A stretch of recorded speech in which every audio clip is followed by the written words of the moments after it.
record to computer. There we go. Tonight, we are so pleased to welcome Dr. Elizabeth DeWolfe. This is a very, very important program. This is part of the Camden Public Library's commemoration of the Suffrage Centennial. So we've asked Dr. DeWolfe to speak this evening, and her program is going to be The Great Turnout, Factory Girls and Maine's First Labor Strike. She'll tell you a little bit more about that in just a moment, and let me introduce her first. Dr. Elizabeth DeWolfe is Professor of History at the University of New England. She received her PhD in American and New England Studies from Boston University and is the award-winning author of several works of history, including The Murder of Mary Bean and Other Stories, about the short life and tragic death of a New England textile operative. DeWolfe's research focuses on the stories of ordinary women whose lives would otherwise be forgotten. And she brings her archives-based research into the classroom, into courses on women's history, historical research methods, and American culture. You can read more about Dr. DeWolfe's researching and teaching at www.elizabeththewolfe.com. All right, so with that, I'm going to turn the program over to Dr. DeWolfe. Thank you so much for joining us this evening. Thank you. It's my pleasure, and thank you all for tuning in on Zoom, the new way that we're doing lectures and meetings. And it's terrific to see a lot of familiar names among the guests. So thank you very much. So I'm going to show some slides tonight and tell you a little bit about the Great Turnout of 1841, a forgotten but important event in Maine women's history. So with that, let me share my screen, and we'll share this one, and we'll do this, and then we'll do this. And are you seeing that correctly? Yes, good. All righty. Yes. Okay, excellent. So let me just get on here. All righty. And now I'm going to switch glasses because I am of an age. So thank you. Let me start again by reiterating my thanks for coming to this program tonight, and thank you to the Camden Public Library for the very kind invitation to share my work. So tonight I'm going to share the story of the Great Turnout of 1841. Tonight I'll speak about women's work in the textile mills and the forces that pulled them into factory life and the cultural forces that then pulled them out. We'll think about the legacy of the 500 or so young women who dared to raise their voices and raise a ruckus. Did that advance the slide? No, you may have to quickly just stop the screen share and then start it over again, and that usually fixes that little glitch. All right, we'll try this again. Screen share. Ah, that looks even better. There we go, perfect. Ah. Okay. We don't seem to be advancing from my end. Okay, go ahead and click the arrow key on your keyboard and see if that one works to push it forward. That is not doing the trick. Oh, but that one will. All right, we'll use the mouse. Okay. Okay. The one thing I've learned teaching online this spring is flexibility. And if this fails, I'll do an interpretive dance. So let's start with this image. These are strikers in Lawrence, Mass. In 1912. We're going to go back to Biddeford, 1841. So in late March, 1841, a rumor floated through the York Manufacturing Company. Samuel Batchelder, the company agent, was going to cut wages again. In the boarding houses, in the evenings, the more experienced operatives met and discussed what could be done. They decided to strike. So on Monday morning, the carders and spinners, the warpers and weavers would walk out of the mills. When Monday arrived, the young women were ready. They had breakfast and prepared to go to the factory for their morning shift, beginning at 6 a.m. But on this day, March 29, 1841, the operatives gathered at the factory gates, but didn't enter. Instead, they gathered behind a marching band unfurled banners, and marched through the streets of Biddeford and Saco. Nearly 500 young women, half the workforce of the York Manufacturing Company, turned out and marched through the streets, proclaiming, "We scorn to be slaves." The procession ended at Saco's Free Will Baptist Meeting House. Men and women made speeches, and officers were elected. Grievances were aired, and a list of resolutions was drawn up and sent to Batchelder. As a later report put it, these young women, most no older than 20 years of age, had greatly disturbed the quietude of our usually peaceful villages. They had engaged in a turnout, a strike, the very first labor agitation in Maine. Why strike? What did these women hope to achieve? Mill work was the best paying occupation for young women in the antebellum era. In the roughly 25-year period from the 1830s to 1855, the majority of the labor force in New England textile mills was comprised of young, white Protestant women aged roughly 14 to 24 who worked 6 days a week, earning, for the first time in American history, cash wages. The factories gave young women an opportunity to participate in the cash economy, to help support their families back home, and to fill their time and occupy their hands as factory-produced goods lessened the household tasks needed to be accomplished at home. Really, textile work was an extension of the type of domestic labor young women had been performing for generations, albeit with more powerful machinery. With the Industrial Revolution and the rise of factories, young women's labor had become superfluous.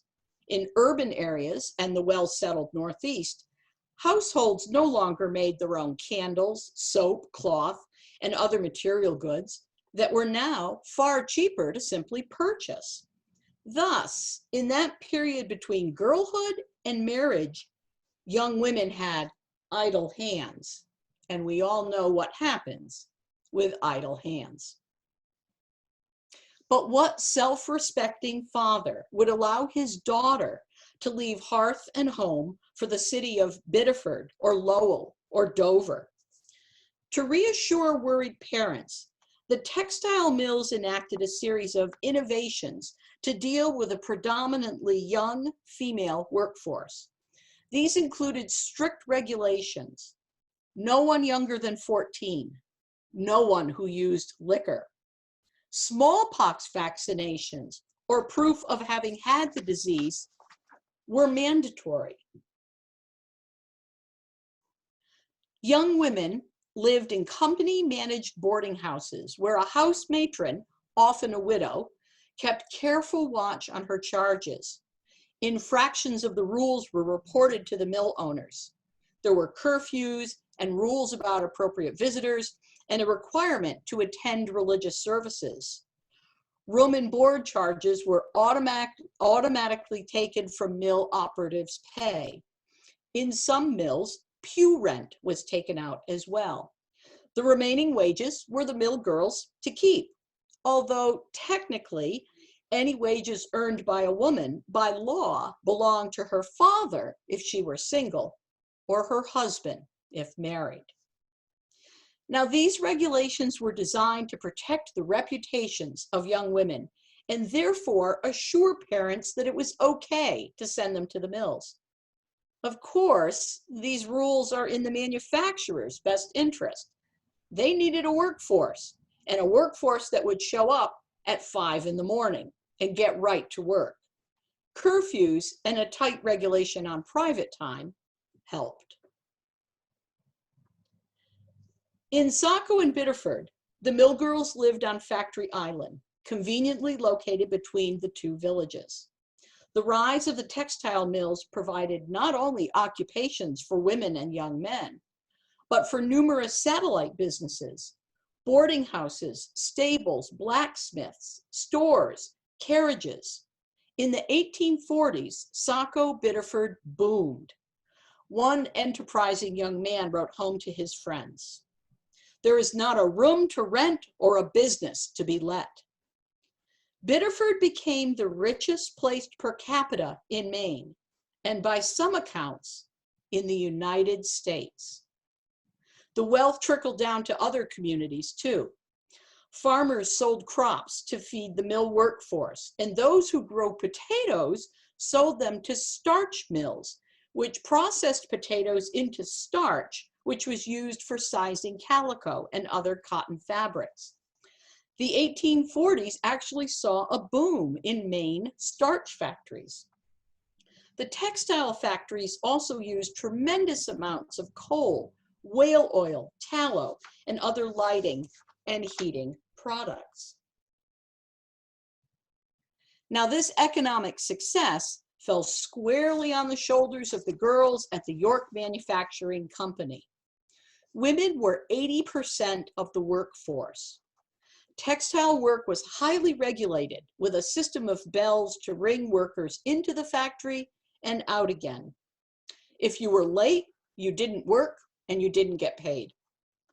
Now, you've probably noticed, if you're up here in New England, in towns like Biddeford or Lewiston, Maine, or Lawrence, Massachusetts, if you're driving down Route 495, that the most prominent feature in these towns is a clock tower. Now, this represents a key shift in how Americans thought about the day. Previous to the Industrial Revolution, one worked according to task. You milked when cows' udders were full, you made cider when the apples were ripe, you seeded the soil when spring allowed. But the Industrial Revolution and factory work is organized around time, and time, as we know well today, is money. This is all about maximizing the efficiency of your labor force to produce products. Now, trains play a key role in this shift from task to time as well. The first train arrives in Saco in 1842. And now consider this. When trains are moving back and forth along railways, it's a really good idea to send them to their destination, not when the car happens to fill up, but rather when other trains won't be on the same track. So schedules, time-based schedules, which we all know so very well today with our planners and our organizers and our calendar apps, schedules come to organize and order many people's lives. We know all too well today the outcome of this move to making efficient use of time. But in the 1840s, this was new.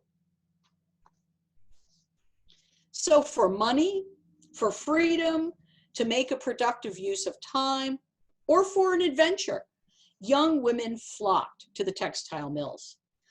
The manufacturing process was vertically integrated. In other words, in the factory building, all steps of cloth making occurred, from sorting and cleaning the raw cotton, to turning cotton into yarn, to setting up looms, to weaving the fabric, and then finishing the fabric. Now, workers made good money. In 1841, at the York Manufacturing Company, after room and board had been removed, carders who cleaned and organized the rough cotton into material ready to be turned into thread, the carders earned $1.48 a week after room and board. Spinners, $1.67. Weavers, $1.94 to just over $2. Warpers, who set up the complicated patterns on the weaving looms, made over $2 a week. And dressers, who finished the fabric, made anywhere from $2.40 to $2.75. Now, these wages compared favorably, if not better, to other female occupations, including teaching, domestic service, or sewing. Room and board in the mid-1830s to 1840 was $1.25 a week. So girls were pocketing $1.50 to $2 or more cash per week. Now, this work was dangerous. It was noisy. The air was filled with fabric dust, which could lead to respiratory problems. And that dust was highly flammable. And fires turned workrooms into infernos. Dresses, limbs, or long hair could get caught in the machinery with really gruesome results. Mill operatives worked up to 14 hours a day, and mill agents pushed their limits. When you would start at the factory, you would perhaps supervise 1 loom, then 2, then 4, then 6, for the same money. Now, this work was vastly different from the spinning or weaving these women's grandmothers would have done in what would have then been seen as an old-fashioned home. Now, the agents did provide free medical care to its employees, sending physicians to the boarding houses when someone fell ill. The agent system was paternalistic, caring for the physical and moral health of their employees, New England's best daughters. In Saco, there were writing lessons and a lending library. In Lowell, the mill sponsored a factory operative literary journal called the Lowell Offering, where young women could try their hand at writing essays or short stories, poems, op-eds, or could even serve as editor. The mill agent used the Lowell Offering as proof that work was not harmful to young women, but in fact, it could be educational and better fit them for their future roles as mothers, raising the next generation of American leaders. And despite the very long days, young women enjoyed all that these factory towns had to offer. In Saco, the place to be after work was Pepperell Square, where the goal was to see and to be seen. Girls had their photographs taken or went shopping for knickknacks, candy, hair ribbons, and other fripperies, as the critics called their purchases. There were lectures and performances to attend, or they could stay at their boarding house in the parlor and write letters, sew, or entertain an appropriate guest. But a key point here is that these young women could decide for themselves what they wanted to do. They discovered what today we would call agency. Oops, there we go. So in 1841, Saco Biddeford is starting to boom. And here is a bird's eye view that celebrates this wonderful modern time, as it was called, in Saco Biddeford history. The textile factories are in the center of this print. You can see steam and smoke coming out of the smokestacks.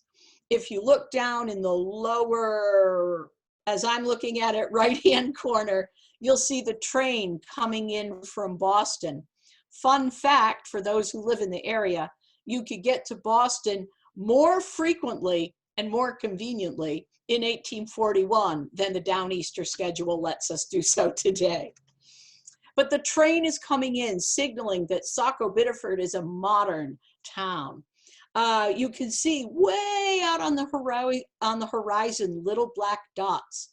Those are all the sails of ships that are waiting to take the fabric to distant ports. And in fact, one of the largest customers of the material from the York Manufacturing Company was China. And so 1841, it's a boom. Young women have found a lucrative employment that offered a different path from domesticity. The factories made lots of people very prosperous. And then the mill girls walked out. Now, there was some precedent for this strike, this turnout. In Dover, New Hampshire, in 1828, 300 to 400 mill girls went on strike and marched in a procession of women firing off gunpowder. In 1834, a second strike saw 800 women marching in protest against several restrictive regulations. In Lowell, Massachusetts, in 1834, women protested wage reductions. In 1836, they struck against a rise in the cost of board. The 1830s in general was a time period of the general awakening of labor, with several protests and the origins of protective associations, such as the Factory Girls Association of Lowell, Massachusetts. So the Maine girls were part and parcel of this trend, and no doubt got their idea and language from participation in or knowledge of these earlier protests. Mill girls did travel from mill to mill, seeking better wages or better working conditions, and no doubt they brought tales of these exciting events. So protests took a very familiar form: marching in public, music or gunpowder, songs or chants, often using patriotic language, such as mill workers describing themselves as daughters of freemen or having patriotic ancestors. The verb enslave was frequently used, as well as statements that women would not be slaves. The Biddeford protest followed this cultural script.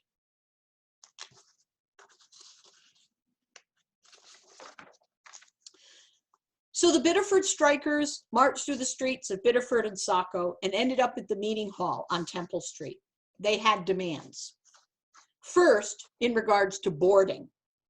The operatives resisted being forced to live in company housing at company prices. Their complaints included rising prices for board, but also cramped quarters, lack of ventilation, and the dangers of epidemic illness. They also complained about wage reduction. Operatives pointed to a wage reduction of April in 1840 that had come with an implied promise to restore wages once conditions had improved, but that hadn't happened, and now there was a looming additional cut. So there were 2 or 3 days of what was termed fruitless negotiations. Batchelder finally made a demand of his own: come back to work tomorrow, or don't come back at all. And most didn't. Many of the girls took other jobs in Maine or in Lowell, Massachusetts, which was desperate for workers. And as soon as they got wind of the strike, came up to Saco Biddeford with these sorts of posters looking for new, experienced recruits. The turnout had failed. Dorcas Harmon Nutter, who participated in the strike, later reminisced. A few went back, but the majority of the young women proved loyal and went elsewhere for work. Describing the momentous event, she said, "We had a just grievance. We did not win. The corporation was too strong." And she was right on both accounts. They did have a just grievance, and the corporation was very strong. Concerned about the upset mill girls had caused, a town committee was formed to investigate their complaints. The committee was comprised entirely of men, none of whom had ever sewed a stitch or run a loom. They investigated the cause of the turnout and blamed 2 disgruntled older women, meaning women in their 20s, who had, they included, cajoled inexperienced girls and plotted to bring the maximum number of workers out of the mill. In the committee's mind, these ringleaders had plotted to have maximum impact. But instead of walking out at a designated time, which was the initial plan, the strike organizers talked up the turnout during breakfast, realizing it would be easier for women to simply not enter the mill than to walk away once the workday had started. It was an effective strategy to gain adherence. The committee reviewed the complaints about wages and dismissed the wage reduction of 5 cents per week as inconsequential. And keep in mind, these are white elite men serving on this committee. As for diseases, they pointed out that the mill provided a company-hired doctor who assured the committee that there was a lack of epidemic disease. The committee found for the mills. Clearly, the leading men, as they were called, of the committee and other business leaders were more worried about investors catching wind of unrest in the mills. Let the factory handle its own affairs, they concluded. It's in everyone's best interest. Well, perhaps everyone but the female employees. Now, in addition to in keeping investors happy, the mill owners needed to assure the parents of mill girls that factory towns were safe places for their daughters. What kind of a community was this, where young women, girls, are rallied to march publicly in the streets? Being out of parental surveillance could be even more dangerous than parading up Main Street. And there were numerous dramatic stories of girls who went to the mills and went down an unfortunate path. In Biddeford and Saco, it was a young woman who was known as Mary Bean, who was seduced, left pregnant, and died at the hands of a doctor. Her death tore open the dark side of factory life. If, as a newspaper editor opined, these were the modern times of progress, was the price for progress the death of young women, the future mothers of the next generation? Bean's story, in fact, was not only discussed in the newspaper, but transitioned into fiction. And in the course of research for my book on Mary Bean, I found over a dozen stories set in Saco and Biddeford. Now, these stories of factory life were fictionalized facts, dramatic interpretations that in Mary Bean's case took the gray of real life and made it black and white. In these fictionalized accounts, Saco was a city populated by evil seducers preying on innocent, naive girls. Dozens of these stories abounded in the 1840s and 1850s. And later, when white native-born women left the mills, the scenes of these sensational stories moved on to where women moved on. The dangers of being a shop girl, or a garment factory worker, or a college student. The moral in all these stories was always the same. For young women to be safe, they should simply stay home. Whoops, there we go. In New England in the 1840s, there was a bit of a cultural backlash against the mill girls who were striking in Massachusetts, in New Hampshire, and in Maine. Those who agitated for better conditions and those who stepped off the path of the straight and narrow found themselves lectured to. Here's one example. This is a poem which highlights a pro-mill perspective. And here the mill is going to recast the work experience as not dangerous and leading to seduction, but rather as healthy, moral, and preparatory for a young woman's true role, wives and mothers. Now this on the screen right now is unfortunately the only copy of this poem that we believe was written in around 1852. And unfortunately, the only copy is a very bad photocopy. So here's a transcription, make it a little easier to read. So in this poem by C. Austin, we don't know who C. Austin is, clearly working for the factories. Austin begins with a description of ideal young women. Pleasant 'tis to see in the factory, with spirits light and free, busy as a bee, the girl most beautiful. And Austin goes on to describe fair and bright and soft and white features and works from early light to the shades of night, and she is most kind and dutiful. And despite this hard work, is cheerful. So we get this setup of an ideal, hardworking, pleasant young woman.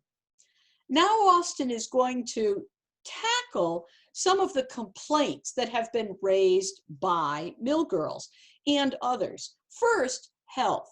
Some argued that in a factory, a young girl's health would simply be wasted away.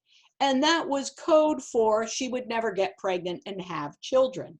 This was a huge fear. So Austen tells us, sages all confess, exercise will bless, ladies more or less, and that idleness always will distress the fair most fearfully. In other words, rather than be idle and open yourself up to the devil's workplace, work in the factories. Working 14 hours a day is healthy exercise that will keep you well suited for your future role. Austen then tackles the complaints of wages. What though some may say, scanty seems her pay, yet without delay, little every day earned and laid away soon amounts to a considerable.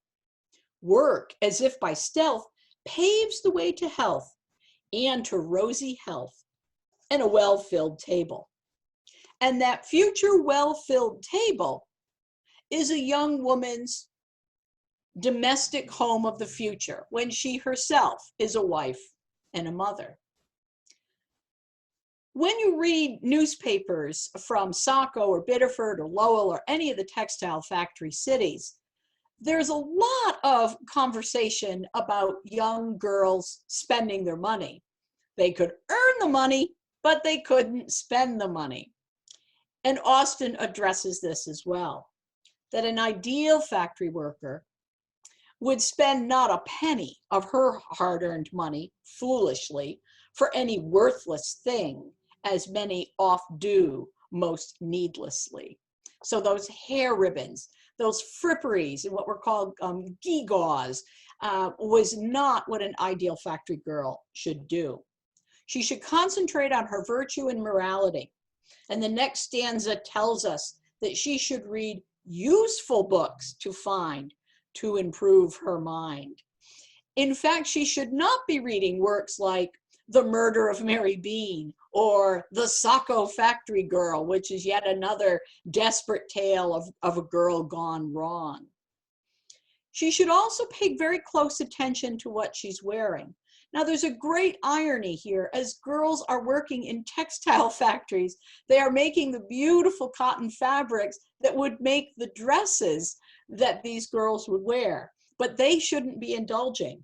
In fact, taking much more care with rich trimmings rare and a garment fair to deck and prepare mind than body bare.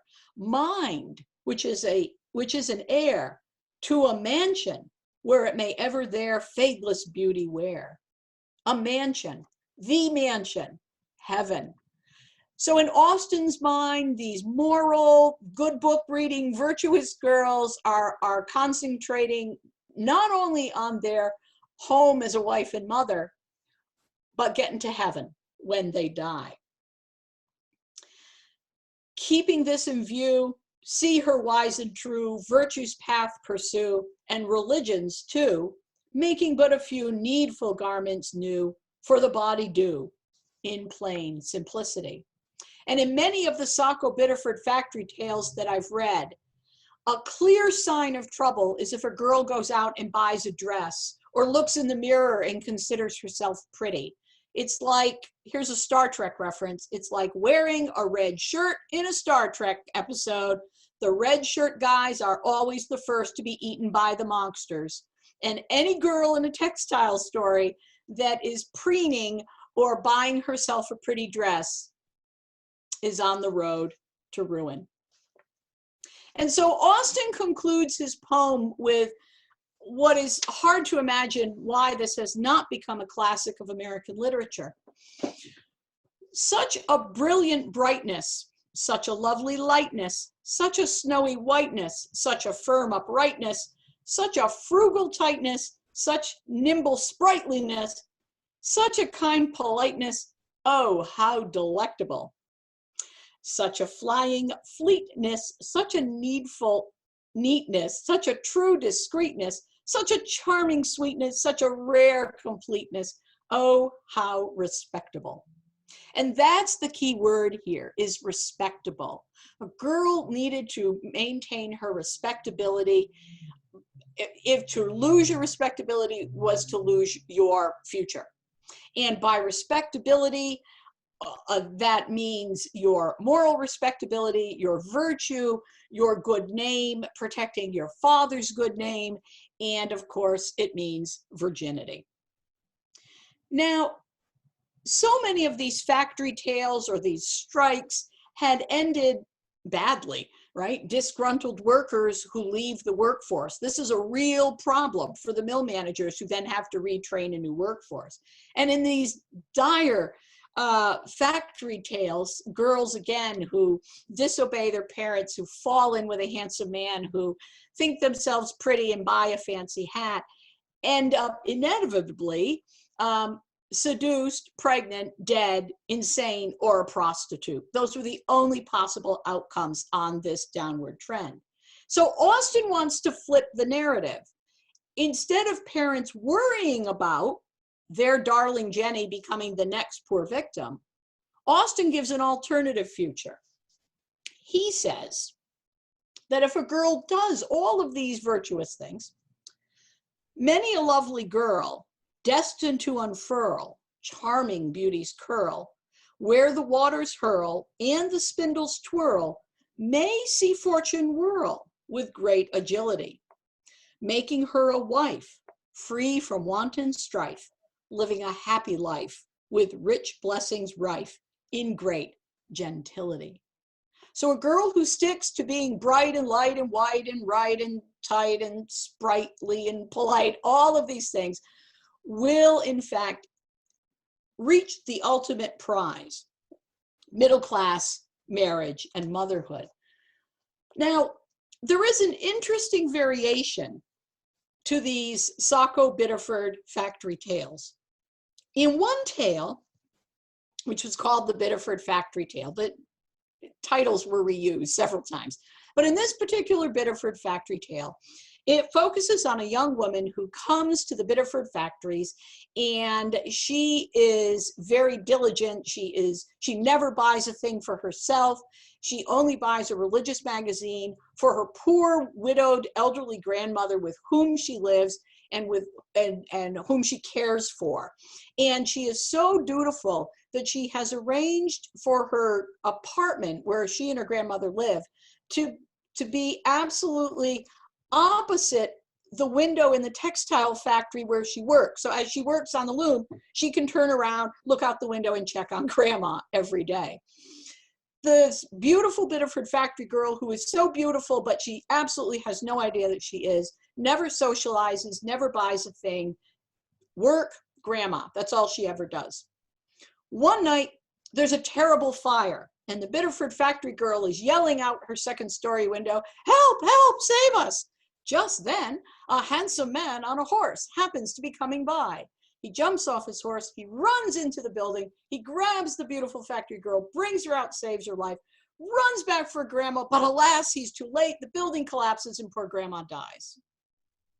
Which is very convenient because now the factory girl has no excuse not to socialize, and perhaps to socialize with this handsome young man who, just wait, is the mill owner's son, and falls instantly in love with the Biddeford factory girl. And because she has been so virtuous and dutiful, she wins the ultimate prize, rich blessings rife in great gentility, and she goes from factory worker to wife of the heir of the factory system.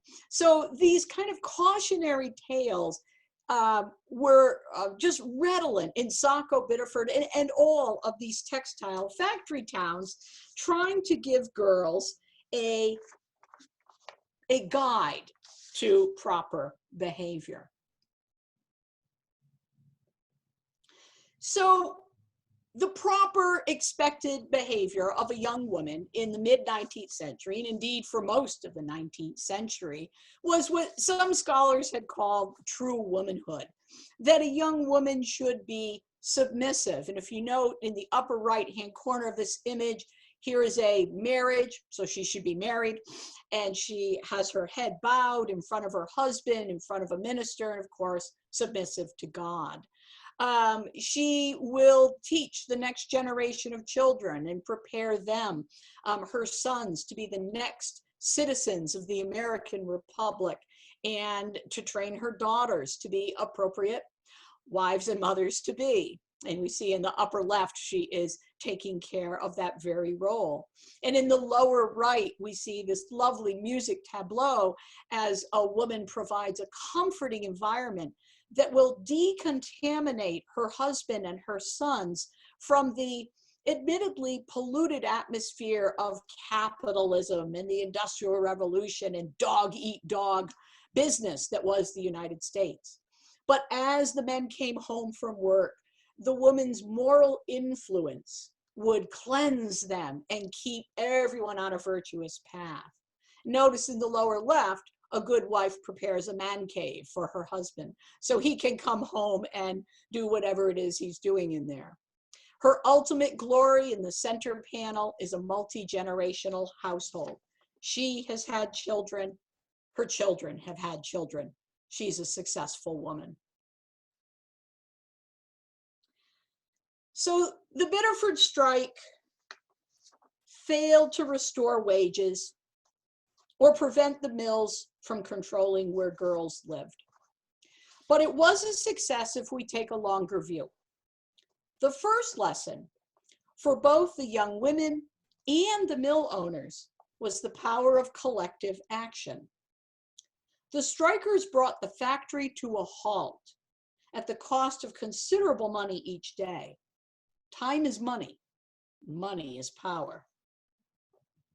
In organizing their meetings, these striking women practiced crafting an agenda, honing an argument, advancing a demand. These are important skills that women will use in the March for Women's Rights.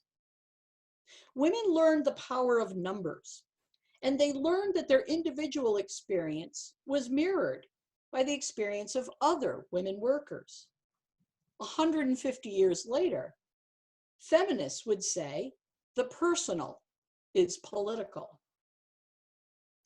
And it's important to recognize these women's willingness to voice concerns in a public forum. Marching on public display, holding a public meeting, speaking out in public when the cultural norm was for women to be dutiful, submissive, at home, voiceless. Here's the upshot of earning cash wages in general. Women, for pretty much the first time in American women's history, realize their economic worth, and they realize how their labor translates into success or happiness or survival in their own lives. They also learn that they're not alone in their experiences, and they come to understand gender. They understand that how they are, or that they are women, determines just about every facet of their lives. And not everyone likes that. Women realize that their normative future is tied to the financial, legal, and social protection of men. But earning one's own wages breaks the norm. And for some women, this is liberating. For others, especially men and women who are worried about noisy women parading in the streets, this is terrifying. It's not long after the turnout in Biddeford that women gather in Seneca Falls, New York for the first Women's Rights Convention, where Elizabeth Cady Stanton helps write the Declaration of Sentiments.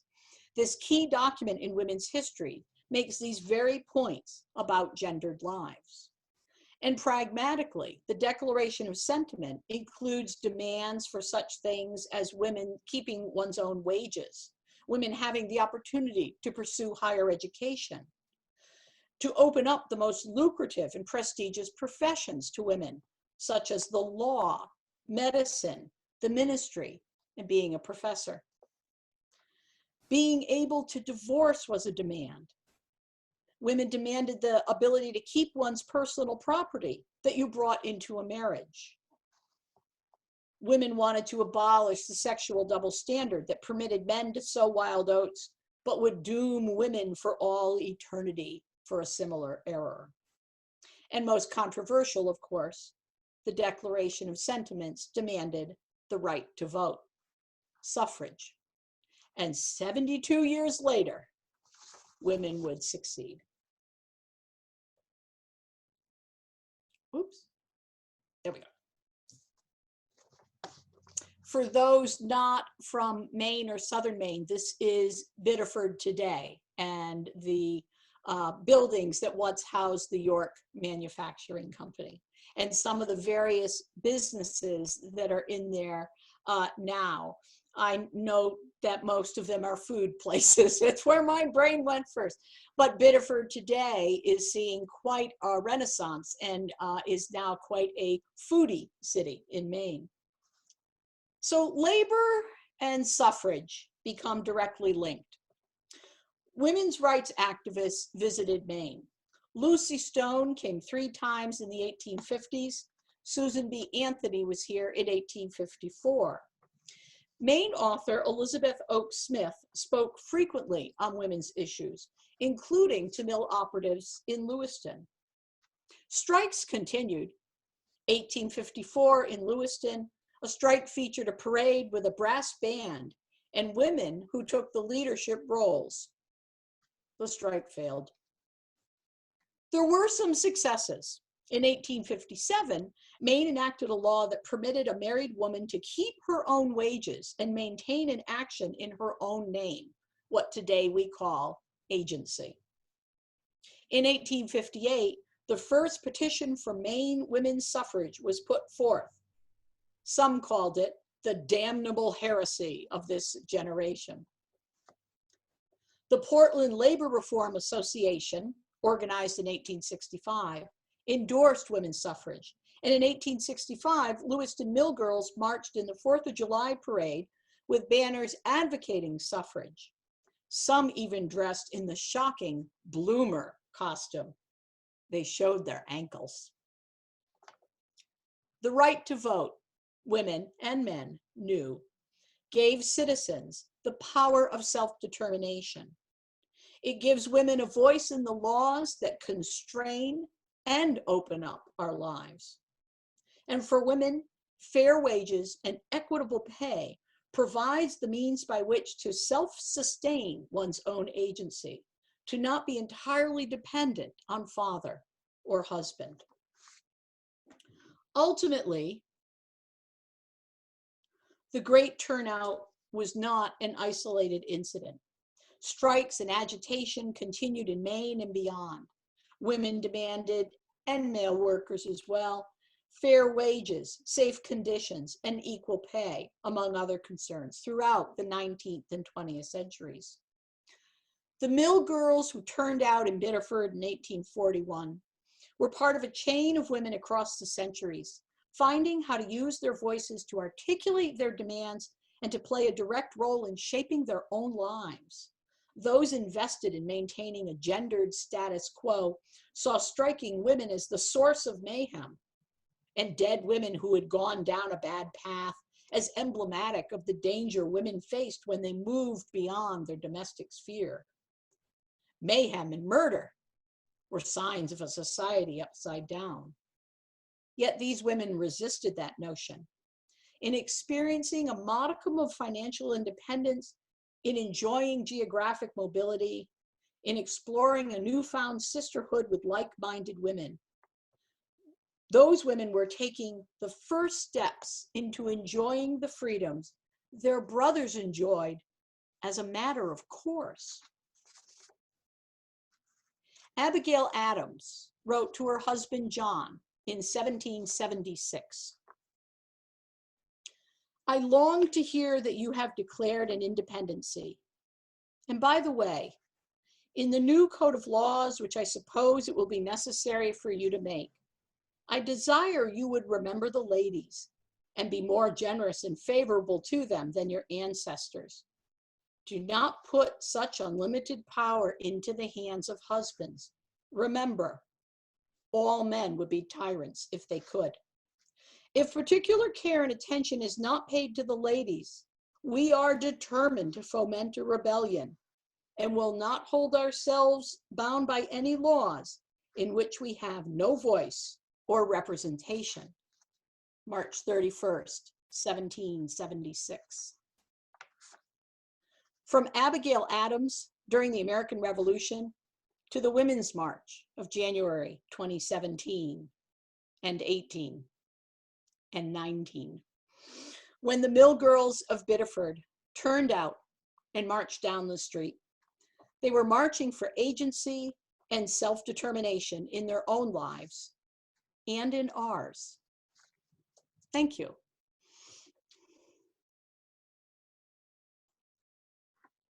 And I'd be happy to take questions.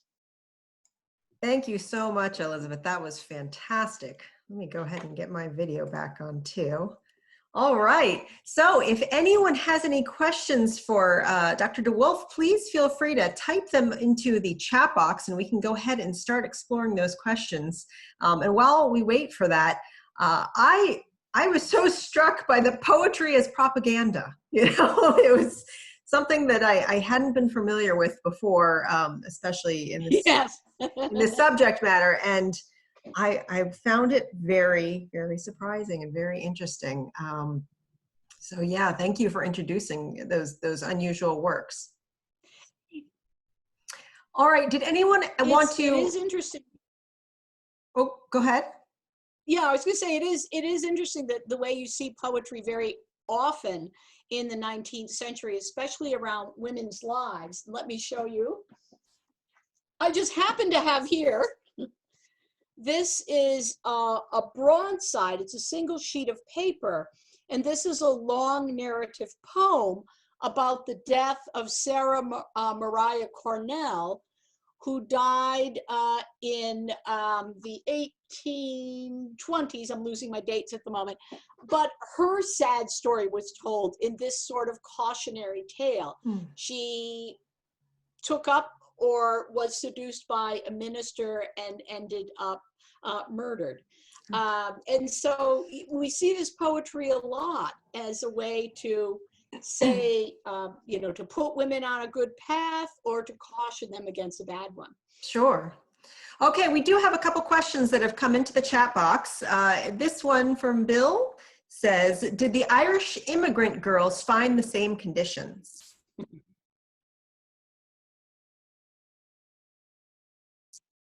Yeah, that's a really good question.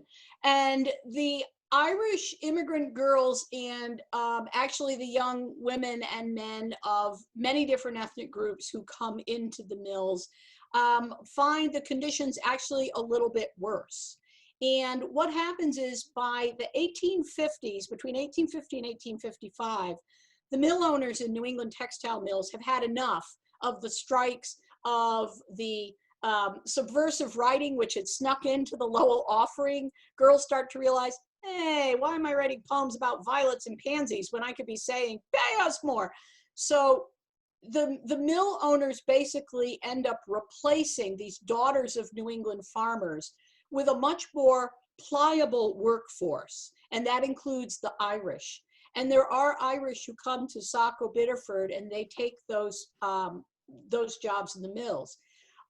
What follows immediately are work speed ups, wage cuts, and this whole paternalistic system of having doctors and having writing lessons and having meaningful lectures at night and living in boarding houses watched over by a matron. All that goes away. All of that fades away. And so for the mill owners, we don't see the same kind of agitation that we saw in the 1830s and 40s and early 50s. We don't see that again until the latter part of the 19th century.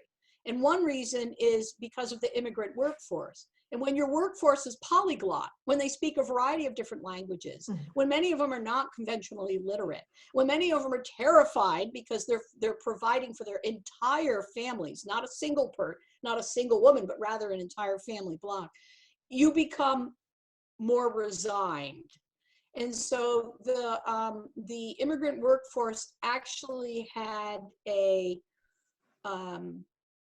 decreased positive working experience. Okay, thank you very much. Another question that came in from Janet. Did mill owners in Maine go to Europe to recruit women workers?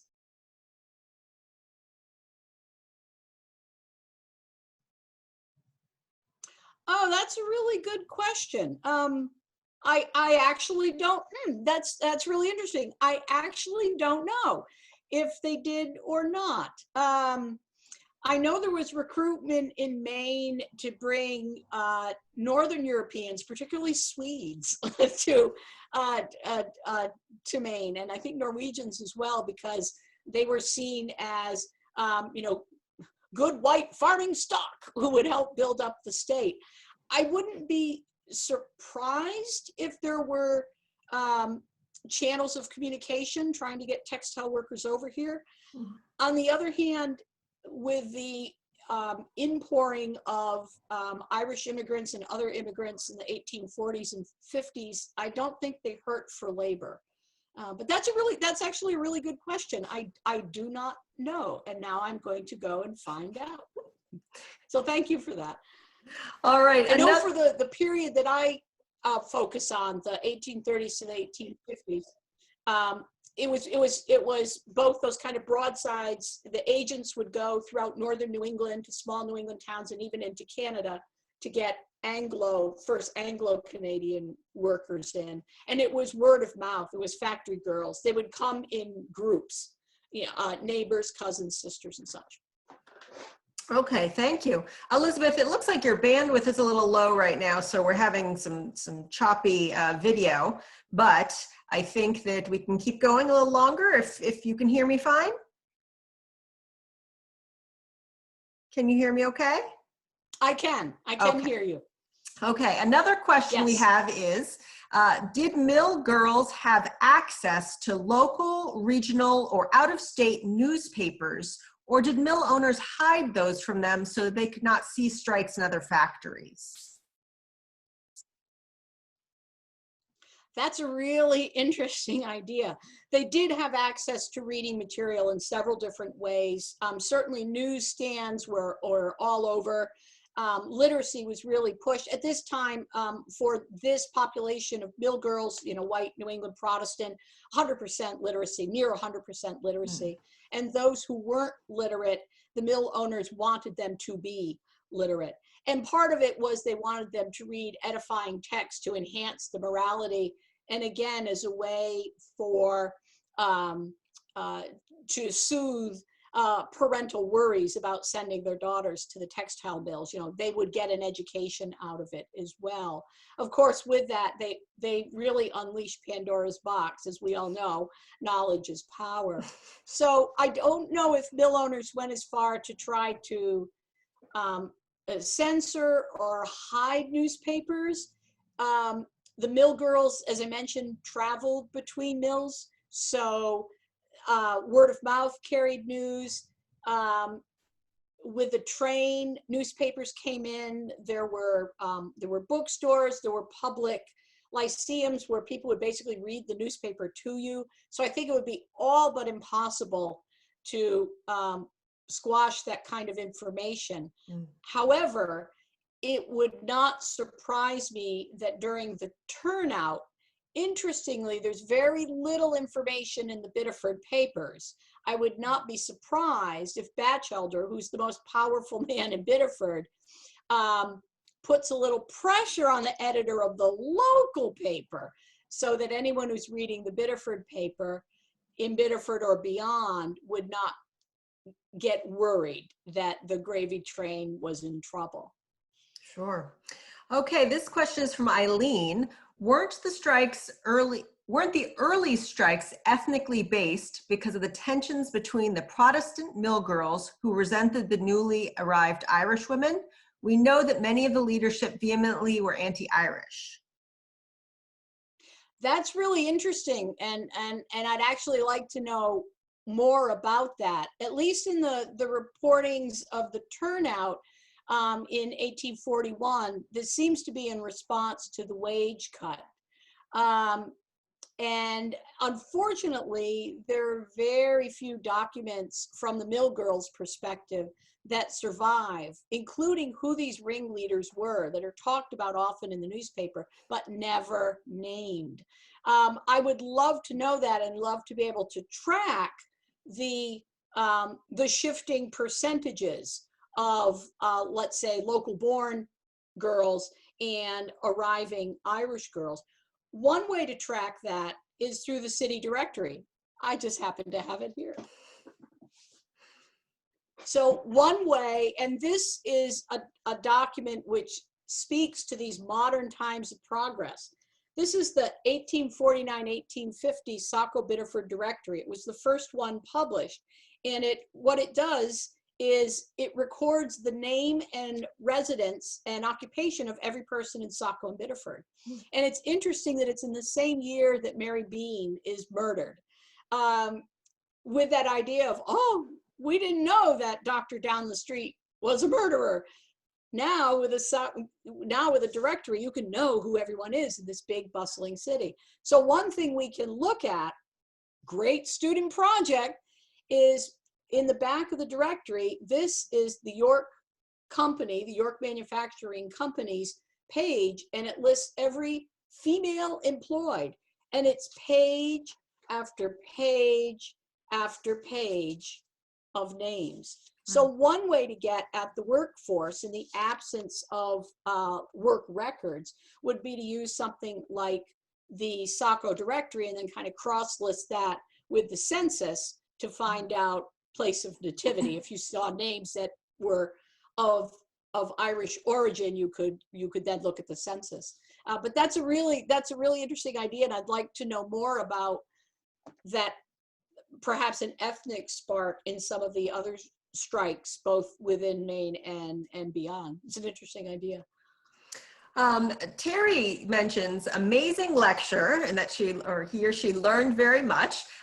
Thanks you, and wants to know, what do you wish our current leaders would learn from these events you've described? Listen to women's voices. Really, listen to women's voices. This is all about women having agency and directing their own lives, not living in a patriarchal and a paternalistic society where men think they know what's best for women. So let's have a conversation and listen to women's voices. That is what I would want them to know out of this.